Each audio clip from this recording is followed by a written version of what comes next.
About $49,000, that's roughly what a typical home costs across the US right now. Not a luxury zip code, not a headline-making city, just the middle of the market, an ordinary snapshot of where things stand. You're stretched out on a couch in a place that runs you about $1,470 each month. And you keep running the numbers, but they never quite add up. You've checked 3 times already this week. Same inputs, same outcome.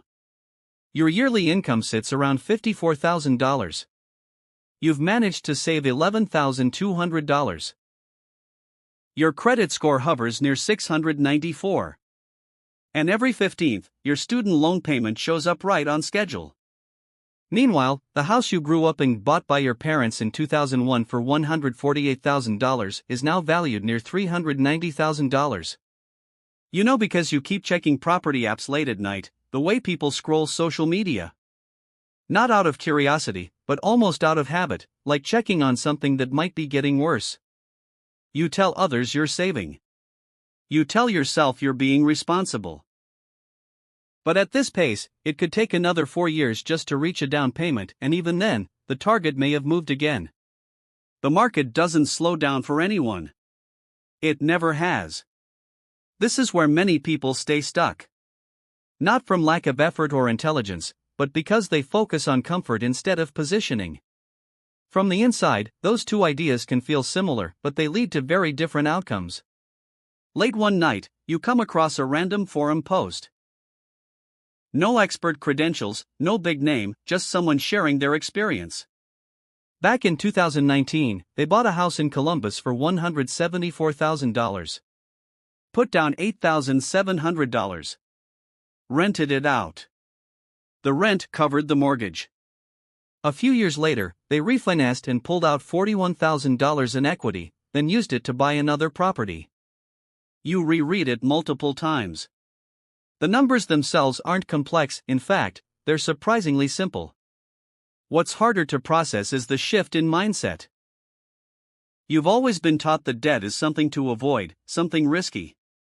But here, it's being used as a tool, even a driver. That's when something clicks. Not emotionally, but structurally. A new way of looking at things. At the beginning, the real limitation isn't money, it's perspective. If you see real estate only as an expense, you'll approach it like a renter. But once you start seeing it as a system or a vehicle, your entire approach changes. You begin to study your local market with intent. You learn terms you once ignored: cap rate, cash-on-cash return, DSCR. You understand why lenders sometimes care more about a property's income than your paycheck. You start to see the difference between high-end buildings with lower yields and more modest properties offering stronger returns. You're not buying yet, but you're learning. And that understanding comes first. Then an opportunity appears. Not through a listing site, but through a casual conversation. A coworker mentions her aunt wants to sell a duplex quickly. It's an older brick property in a working-class area that's slowly improving, just a couple of miles from a hospital expansion project. The asking price, $218,000. Both units already rented. Total monthly income, about $2,100. You run the numbers. Then run them again. You hesitate for days, then finally decide to move forward. You put 20% down, $43,600. It drains your savings. Completely. It feels risky. Uncomfortable. But also, sharp. Like you're fully awake. Your loan comes in at 7.1%.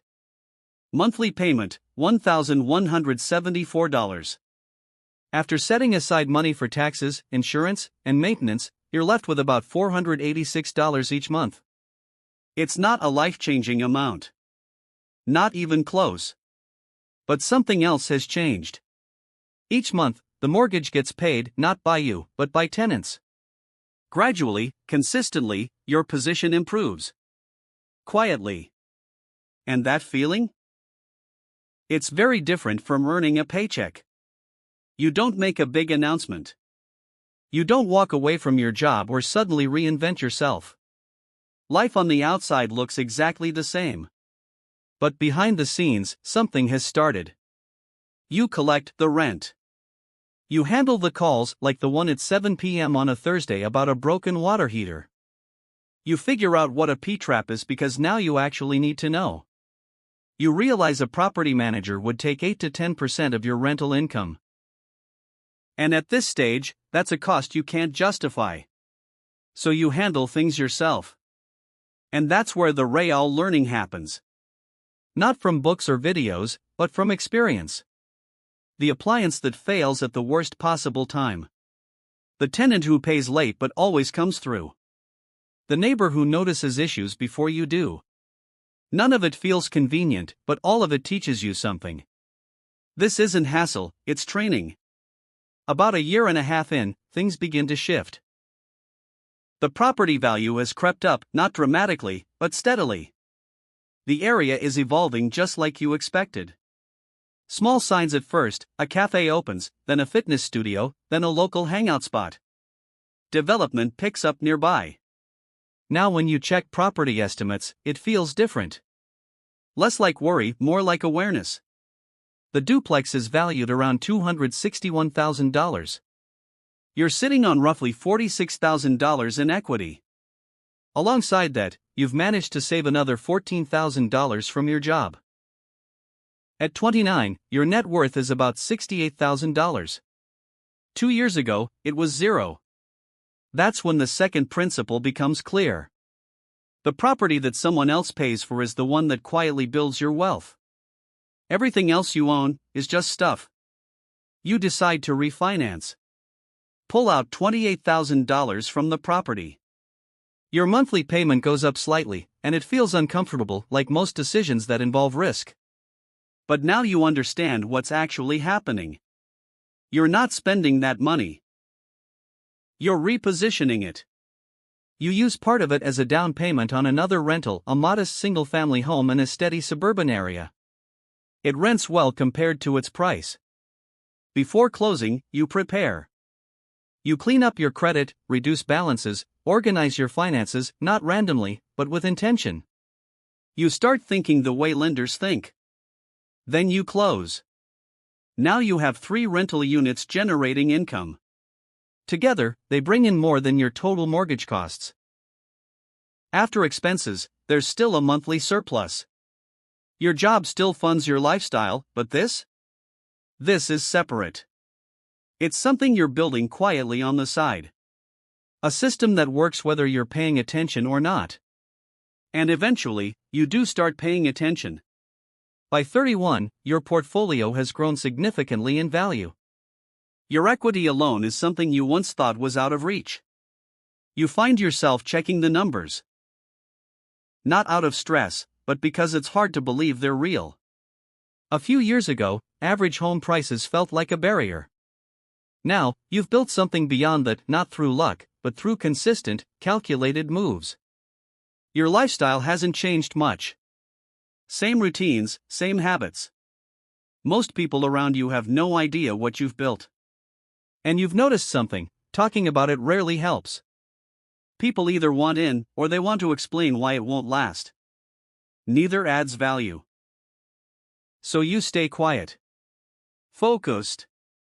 Then a bigger opportunity shows up. A small apartment building, 6 units, fully rented. Solid location, steady demand, reasonable pricing. The numbers make sense for the market. You take your time. Weeks analyzing, double-checking, understanding every detail. You notice things others missed and use that to negotiate a better deal. To make it happen, you bring in outside capital. Not by asking suddenly, but by building trust over time. Conversations, updates, relationships, all before you ever needed anything. The structure works for everyone involved. And this is the moment things change again. Before this, you owned rental properties. Now, you're building something bigger, a system, a portfolio, a strategy that operates beyond a single deal. From that point on, you're no longer just collecting rent from a few units, you're running an actual real estate business. That difference matters. The financing structure changes. Insurance requirements change. Tenants change. the day-to-day workload changes. It stops being a side investment and starts becoming an operating business. So for the first time, you bring in help, a part-time property manager. You pay her a few $100s a month, and the value she creates is far greater than the cost. That's when the third principle becomes obvious. Below 5 units, you're managing property. Above that, you're building a business. And once it becomes a business, everything changes. The decisions become more strategic. The conversations become more analytical. The banks stop looking at you as an individual borrower and start evaluating you as an operator.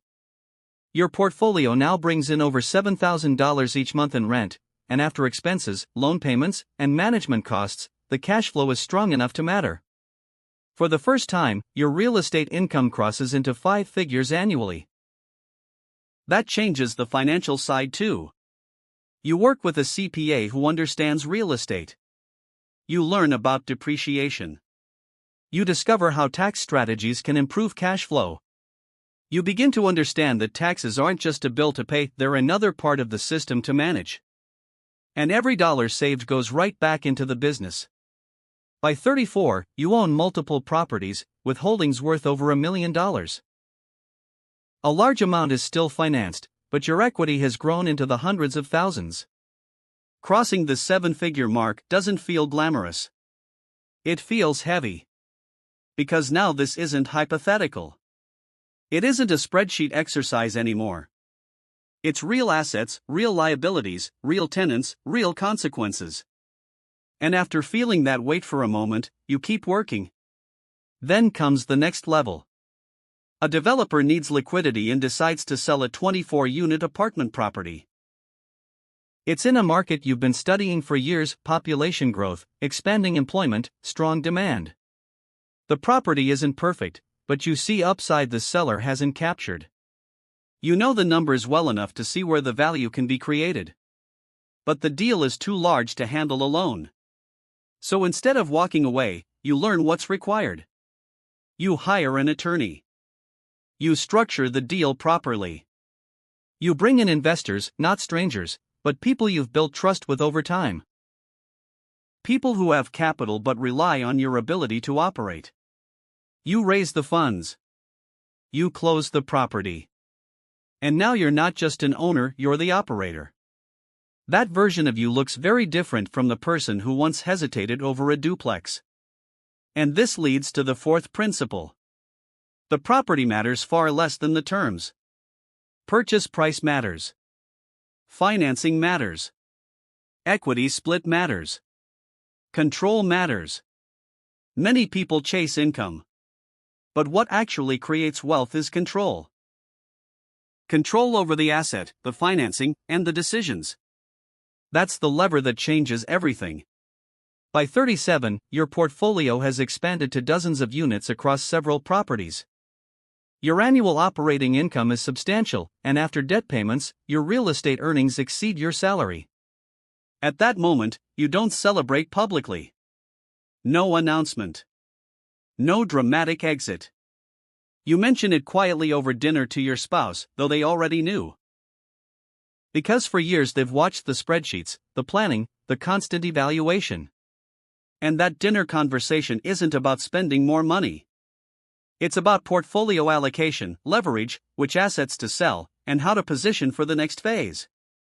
That quiet conversation is one of the most important moments in the journey. Because this is what real progress actually looks like. Not dramatic. Not flashy. Just years of decisions compounding. Then you sell the first duplex. The one that started everything. And when you look back, you realize the most valuable thing it gave you wasn't the profit. It was proof.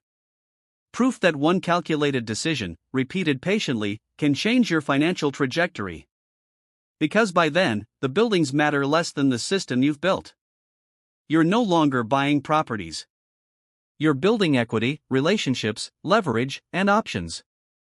And that's the real transformation, not from employee to investor, but from reacting to money to directing it. You exit that first duplex for $319,000.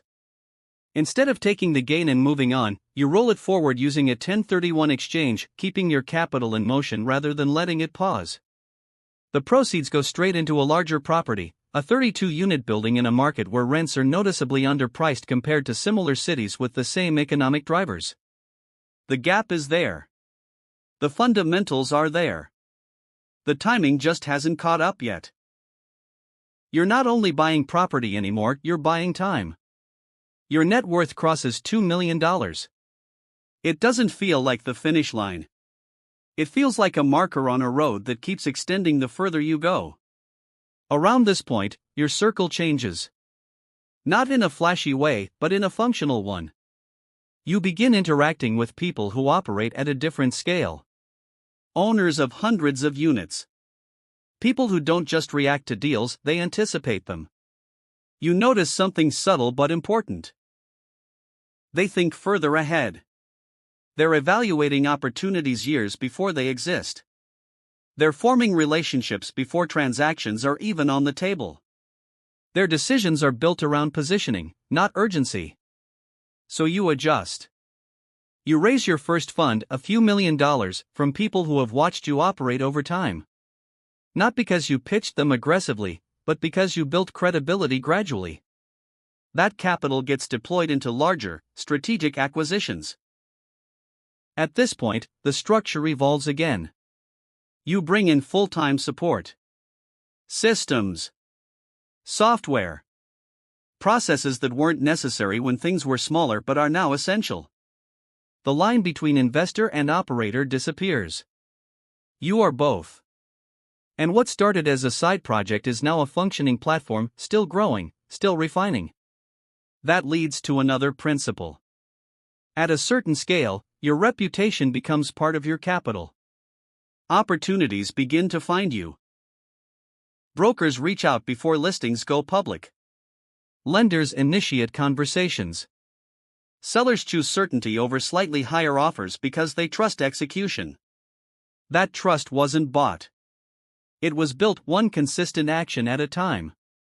By your early 40s, your portfolio spans multiple markets, with hundreds of units under management. The numbers are substantial, but they're no longer the focus. Because something shifts again. You stop being interested in the total. And start focusing on structure. How deals are built. How capital flows. How risk is distributed. How optionality is created. That becomes the real game. You step into development, something completely new. Instead of forcing it alone, you bring in experienced partners. You learn quickly that building from the ground up is a different challenge entirely. Permits. Zoning. Local politics. Delays that have nothing to do with construction and everything to do with approvals. At one point, the process stalls. Months of progress undone by a single decision. But this time, you don't react emotionally. You adjust. Rework the plan. Move forward again. Eventually, the project completes.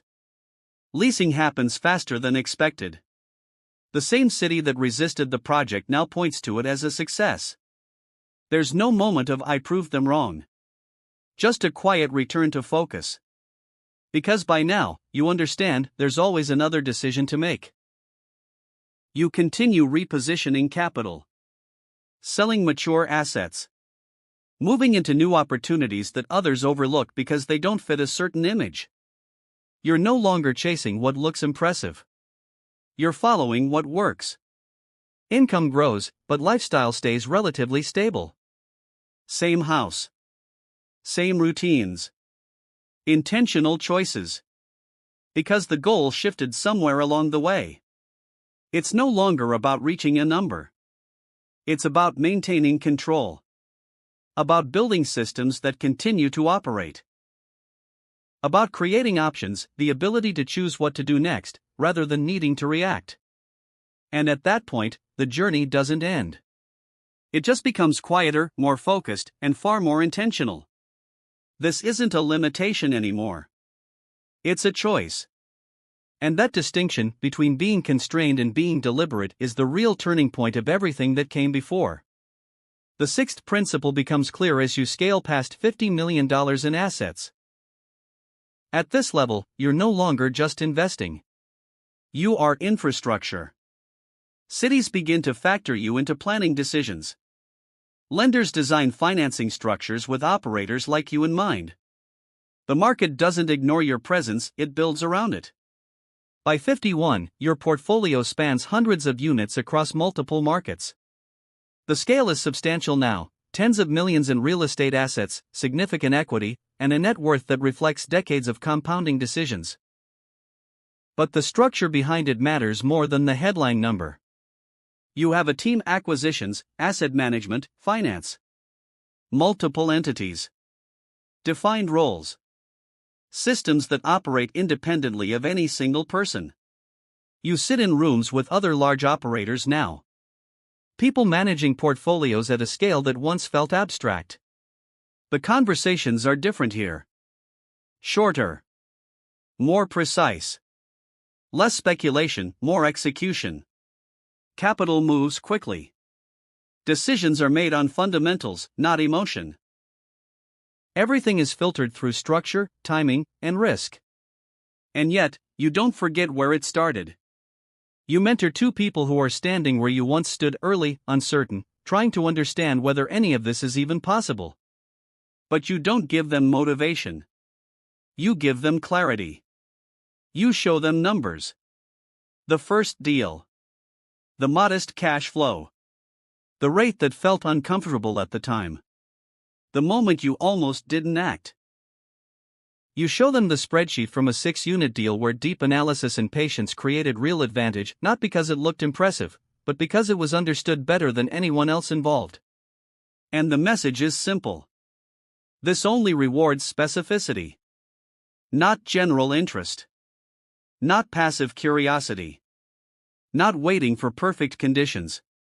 But deep focus on one market, one strategy, one set of numbers long enough to actually understand how they behave. Because the people still doing this 20 years later aren't the ones who chased everything. They're the ones who studied something long enough to become precise. And somewhere, in the same kind of apartment you once sat in, there's someone doing the same thing you did. Rent due on the 1st. Zillow open at night. A number on a screen that feels just out of reach. A $48,000 home that doesn't make sense yet. A $1,470 monthly rent that feels permanent. A spreadsheet that doesn't balance the way they want it to. And the same question that never really goes away. Wait or move? Because nothing about the market pauses for readiness. Rates change. Prices move. Opportunities don't wait for confidence to arrive. And it was never really about timing anyway. It was about whether a decision gets made. Because every system that follows, every asset, every payment, every bit of equity starts the same way. One specific action that didn't feel comfortable yet, but was clear enough to take. And from there, the math begins to move in a different direction.